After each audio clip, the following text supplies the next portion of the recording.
Welcome to my channel. അപ്പോൾ ഇന്ന് ഞാൻ വന്നേക്കുന്നത് ഒരു ബിരിയാണിയുടെ റെസിപ്പിയുമായിട്ടാണ്. സോയ കൊണ്ടുള്ളൊരു ബിരിയാണി. ഇത് വളരെ എളുപ്പമാണ് ഉണ്ടാക്കാൻ, അതേപോലെ തന്നെ നല്ല ടേസ്റ്റിയുമാണ്. അപ്പോൾ ഇതെങ്ങനെ ഉണ്ടാക്കുന്നതെന്ന് നോക്കിയാലോ.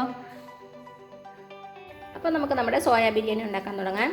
അതിനാദ്യം വേണ്ടത് നമുക്കൊരു പാത്രത്തിൽ കുറച്ച് വെള്ളം ചൂടാക്കുക. അപ്പോൾ അത് നന്നായിട്ട് ചൂടായിട്ടുണ്ട്. ഞാൻ തീ ഓഫ് ചെയ്തു. ഇതിലേക്ക് നമുക്കൊരു 10-15 സോയ ഇട്ട് കൊടുക്കാം. ഇത് വലിയ സോയയാണ്, അത് കാരണം ഞാനൊരു 15 എണ്ണമാണ് ഇട്ടേക്കണത്. ഇനി ഒരു 10-15 മിനിറ്റ് നമുക്ക് സോയ ഈ ചൂടുവെള്ളത്തിൽ ഇട്ടിരിക്കാം. അപ്പോഴേക്കും നമ്മുടെ സോയ നന്നായിട്ട് സോഫ്റ്റ് ആകും. അപ്പോൾ ഇതൊരു 15 മിനിറ്റ് ഇങ്ങനെ ഇരിക്കട്ടെ കേട്ടോ. ഇനി അടുത്ത് ചെയ്യേണ്ടത് ഒരു പാത്രത്തിലേക്ക് നമുക്കൊരു 2-2.5 ടേബിൾ സ്പൂൺ ഓയിൽ ഒഴിച്ച് കൊടുക്കാം.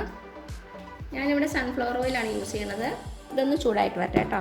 അപ്പോൾ നമ്മുടെ എണ്ണ ചൂടായിട്ടുണ്ട്. ഇതിലേക്ക് കുറച്ച് പട്ട ഇട്ട് കൊടുക്കാം. അതേപോലെ തന്നെ 3 ഗ്രാമ്പു, 2 ഏലക്ക, ഒരു 1/2 ടീസ്പൂൺ പെരിഞ്ജീരകം. നമ്മുടെ സ്പൈസസിൻ്റെ സ്മെല്ല് വരണ വരെ ഒന്ന് ഇളക്കി കൊടുക്കുക. അപ്പോൾ ഇതിൻ്റെ സ്മെല്ല് നന്നായിട്ട് വന്നിട്ടുണ്ട്.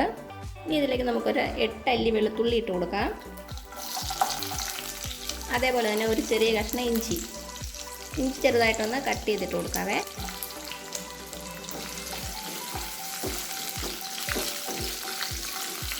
ഇനി ഇതിലേക്ക് ഒരു 8-10 ചെറിയ ഉള്ളി ഇട്ട് കൊടുക്കാം. ഇത് ചെറുതായിട്ടൊന്ന് വഴന്ന് വരട്ടെ. അപ്പോൾ ഇത് 2-3 മിനിറ്റ് നന്നായിട്ട് വഴറ്റി കൊടുത്തു. ഇനി ഇതിലേക്ക് നമുക്കൊരു 2 പച്ചമുളക് ഇട്ട് കൊടുക്കാം. എരിവ് കുറവുള്ള മുളകാണെങ്കിൽ 3 ഇടാം കേട്ടോ. ഇനി ഇതിലേക്ക് നമുക്കൊരു വലിയ തക്കാളി ചെറുതായിട്ട് കട്ട് ചെയ്തിട്ട് കൊടുക്കാം.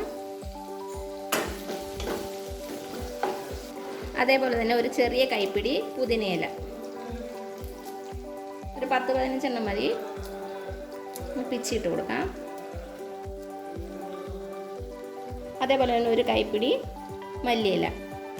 എല്ലാം കൂടി ചേർത്ത് നമുക്ക് ഒരു മീഡിയം ഫ്ലെയിമിൽ വെച്ച് നന്നായിട്ടൊന്ന് വഴറ്റിയെടുക്കാം.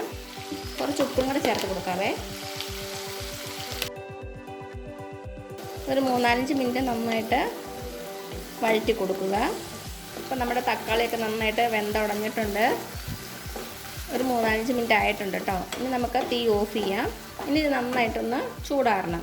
ചൂടാറിയ ശേഷം നമുക്ക് മിക്സി ബൗളിലിട്ട് വെള്ളമൊന്നും ഒഴിക്കാതെ നന്നായിട്ടൊന്ന് അരച്ചെടുക്കണം. അപ്പോൾ ഇത് ചൂടാറട്ടെ. അത് കഴിഞ്ഞ് ഞാനിത് അരച്ചെടുത്തുകൊണ്ട് വരാവേ. അപ്പോൾ എന്താ നമ്മുടെ സോയ നന്നായിട്ട് വീർത്ത് വന്നിട്ടുണ്ട്. ഒരു 10-15 മിനിറ്റ് ആയി. ഇനി നമുക്ക് ഈ വെള്ളത്തിൽ നിന്ന് ഇത് പിഴിഞ്ഞെടുക്കണം. അതിന് ശേഷം 2-3 പ്രാവശ്യം നല്ല വെള്ളത്തിലൊന്ന് കഴുകി വെള്ളമൊക്കെ നന്നായിട്ട് പിഴിഞ്ഞെടുത്ത് മാറ്റി വയ്ക്കുക. എന്നിട്ട് നമുക്കിതൊരു 2-3 പീസായിട്ട് കട്ട് ചെയ്ത് വെക്കണം. ഇത് വലിയ സോയയല്ലേ, ചെറിയ സോയ ആണെങ്കിൽ കട്ട് ചെയ്യേണ്ട ആവശ്യമില്ല. അപ്പോൾ എന്താ ഞാനൊരു കുക്കർ വെച്ചിട്ടുണ്ട്. നമ്മൾ കുക്കറിലാണ് ബിരിയാണി ഉണ്ടാക്കുന്നത്. അതിലേക്ക് ഒരു 3 ടേബിൾ സ്പൂൺ നെയ്യ് ഒഴിച്ചു കൊടുക്കാം. അപ്പം നമ്മുടെ നെയ്യ് ചൂടായിട്ടുണ്ട്. ഇതിലേക്ക് 2 ബേ ലീഫ് ഇട്ട് കൊടുക്കാം. ഇനി നമുക്കിതിലേക്ക് ഒരു വലിയ സവാള ചെറുതായിട്ട് അരിഞ്ഞത്,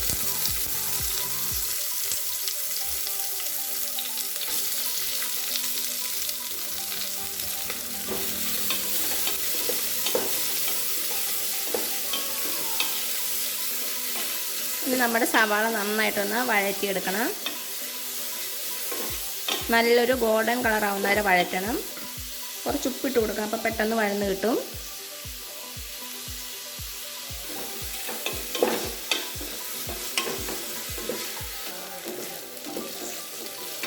ഇപ്പം നമ്മുടെ സവാളയൊക്കെ നന്നായിട്ട് വാടി വന്നിട്ടുണ്ട്. കുറച്ച് നേരം ഒന്ന് വഴറ്റി കൊടുക്കാം. ഇപ്പം എന്താ നമ്മുടെ സവാളയൊക്കെ നന്നായിട്ട് വഴന്ന് വന്നിട്ടുണ്ട്. നല്ല ബ്രൗൺ കളറായി. ഇത്രയും മതിയാകും കേട്ടോ. ഇനി നമുക്ക് തീ നന്നായിട്ട് സിമ്മിൽ വയ്ക്കണം. നമ്മൾ പൊടികളൊക്കെ ചേർത്ത് കൊടുക്കുവാണ്. തീ കുറച്ച് വെച്ചില്ലെങ്കിൽ പെട്ടെന്ന് അങ്ങ് കരിഞ്ഞു പോകും. നമുക്കൊരു 1/2 ടീസ്പൂൺ മുളക് പൊടി ആദ്യം ഇട്ട് കൊടുക്കാം. പിന്നെ വേണ്ടത് ഒരു 1/2 ടീസ്പൂൺ ഗരം മസാലപ്പൊടി. ഇതിന് പകരം ബിരിയാണി മസാല ഉണ്ടെങ്കിൽ അതിട്ടാലും മതി. ഒരു 1/4 ടീസ്പൂൺ മഞ്ഞൾപ്പൊടി. പച്ചമണം മാറണ വരെ ഒന്ന് വഴറ്റി കൊടുക്കുക.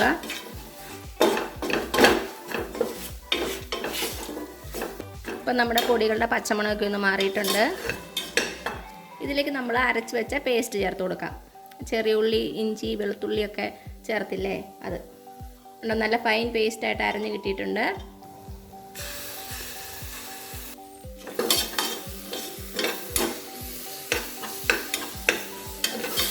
ഇനി ആ പേസ്റ്റും കൂടെ ചേർത്ത് നന്നായിട്ടൊന്ന് വഴറ്റി കൊടുക്കുക.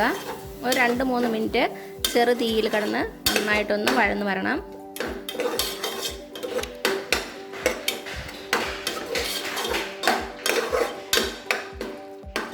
ഇപ്പോൾ 2-3 മിനിറ്റ് നന്നായിട്ട് വഴറ്റി കൊടുത്തു.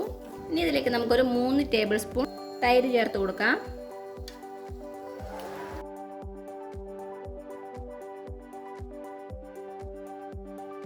നന്നായിട്ടൊന്ന് മിക്സ് ചെയ്ത് കൊടുക്കുക.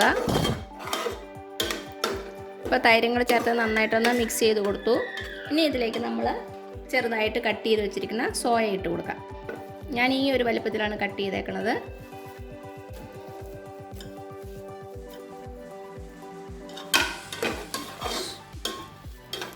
സോയ ഇട്ടതിന് ശേഷം നന്നായിട്ടൊന്ന് മിക്സ് ചെയ്ത് കൊടുക്കുക.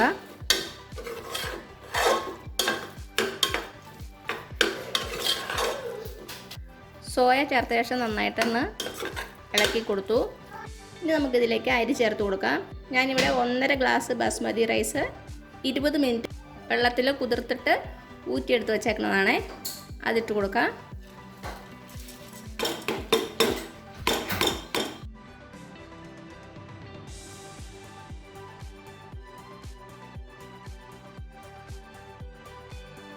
അരി ചേർത്ത ശേഷം നമുക്ക് നന്നായിട്ടൊന്ന് ഇളക്കി കൊടുക്കുക. അപ്പോൾ അതൊക്കെ ഇളക്കി കൊടുത്താൽ മതി, അല്ലെങ്കിൽ അരിയൊക്കെ പൊട്ടിപ്പോകുവേ. അപ്പോൾ ബിരിയാണി കാണാൻ നല്ല രസം ഉണ്ടാവില്ല. ഞാൻ ഈ ഗ്ലാസ്സിലാണ് 1.5 ഗ്ലാസ് അരി എടുത്തേക്കണത്. അപ്പോൾ നമുക്ക് ഈ ഗ്ലാസ്സിൽ തന്നെ 2.25 ഗ്ലാസ് വെള്ളം ഒഴിച്ച് കൊടുക്കാം.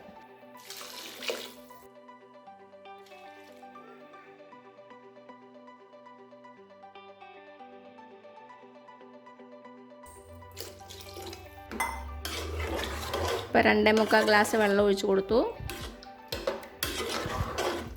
ഇനി തീ ഹൈ ഫ്ലെയിമിൽ വയ്ക്കുക. ഇനി ഇതിലേക്ക് നമുക്ക് ആവശ്യത്തിന് ഉപ്പ് ചേർത്ത് കൊടുക്കാം.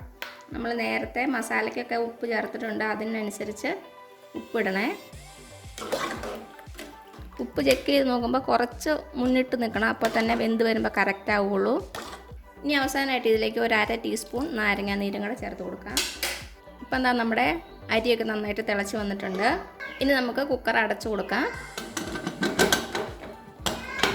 ഇപ്പോൾ കുക്കർ അടച്ചു വെച്ച് കൊടുത്തു. വെയിറ്റ് ഇട്ടിട്ടില്ല. തീ ലോ ഫ്ലെയിമിൽ വെച്ച് ഒരു 7 മിനിറ്റ് നമുക്കിത് വേവിക്കാം. 7 മിനിറ്റ് കഴിയുമ്പോൾ തീ ഓഫ് ചെയ്യുക. അപ്പോൾ ടൈം ചെക്ക് ചെയ്തോളൂ കേട്ടോ. 7 മിനിറ്റ്. ഇപ്പം എന്താ ഒരു 7 മിനിറ്റ് ആയിട്ടുണ്ട്. ഞാൻ തീ ഓഫ് ചെയ്യാണ്. ഇനി ഒരു 15 മിനിറ്റ് നമുക്ക് വെയിറ്റ് ചെയ്യാം. ഈ അടുപ്പിൽ തന്നെ വെച്ചിരിക്കുന്നത് നമുക്ക് വേറെ സ്ഥലത്തേക്ക് മാറ്റി വയ്ക്കാം കേട്ടോ. 15 മിനിറ്റ് കഴിയുമ്പോൾ നമുക്ക് തുറന്ന് നോക്കാം. അതുവരെ വെയിറ്റ് ചെയ്യാം. ഇനി നമ്മുടെ ബിരിയാണി ഒന്ന് ഡെക്കറേറ്റ് ചെയ്യാൻ വേണ്ടി ഞാൻ കുറച്ച് കാഷ്യൂ നട്ട് എടുത്തിട്ടുണ്ട്. അതൊന്ന് ഫ്രൈ ചെയ്തെടുക്കാം. അപ്പോൾ നമ്മുടെ കാഷ്യൂ റെഡി ആയിട്ടുണ്ട്. നമുക്ക് ഇത് എണ്ണയിൽ നിന്ന് മാറ്റാം. ഇതിലേക്ക് കുറച്ച് കിസ്മിസും കൂടെ ഇട്ട് കൊടുക്കാം. നമ്മുടെ കിസ്മിസൊക്കെ വീർത്ത് വന്നിട്ടുണ്ട്. ഇത് നമുക്ക് എണ്ണയിൽ നിന്ന് മാറ്റാം. ഇനി ഇതിലേക്ക് നമുക്ക് ഒരു സവാള ചെറുതായിട്ട് കട്ട് ചെയ്തിട്ട് കൊടുക്കാം. അതൊന്ന് ഫ്രൈ ചെയ്തെടുക്കണം. ഹൈ ഫ്ലെയിമിൽ വെച്ച് നന്നായിട്ടൊന്ന് വറുത്തെടുക്കുക. ഇപ്പം എന്താ നമ്മുടെ സവാള റെഡി ആയിട്ടുണ്ട്. ഇത് എണ്ണയിൽ നിന്ന് മാറ്റാം. ഇപ്പം എന്താ ഒരു 15 മിനിറ്റ് കഴിഞ്ഞിട്ടുണ്ട്. നമുക്ക് തുറന്ന് നോക്കാം. ഈ ഇലയൊക്കെ നമുക്ക് മാറ്റിക്കളയാം കേട്ടോ. ഇനി ഒരു ഫോർക്ക് കൊണ്ട് നമുക്ക് നമ്മുടെ അരി താഴേന്ന് മുകളിലോട്ട് കൊണ്ടുവരാം.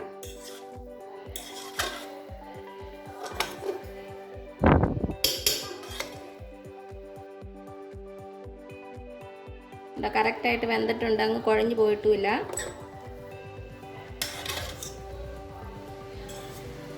ഇത് ചൂടാറുമ്പം ഒന്നിനോടൊന്നും ഒട്ടാതെ ഇരിക്കും കേട്ടോ.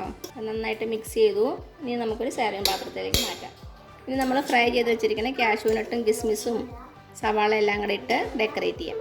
ഇപ്പം എന്താ നമ്മുടെ ബിരിയാണി ഞാനൊരു സർവിങ് പാത്രത്തിലേക്ക് മാറ്റിയിട്ടുണ്ട്.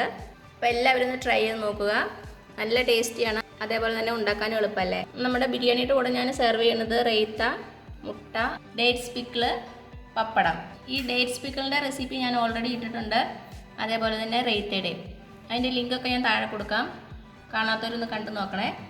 അപ്പോൾ ഈ വീഡിയോ ഇഷ്ടമായാലും താഴെ കാണുന്ന ചുമന്ന സബ്സ്ക്രൈബ് ബട്ടണിലൊന്ന് പ്രസ് ചെയ്ത് സപ്പോർട്ട് ചെയ്യണേ. അപ്പോൾ അതിൻ്റെ തൊട്ടടുത്തൊരു ബെല്ലൈക്കൺ വരും, അതും കൂടെ പ്രസ് ചെയ്ത് ഓൾ എന്നുള്ള ഓപ്ഷൻ കൊടുക്കുക. ഇനി പുതിയൊരു റെസിപ്പി ആയിട്ട് വരുന്നവരേക്കും thank you so much. By.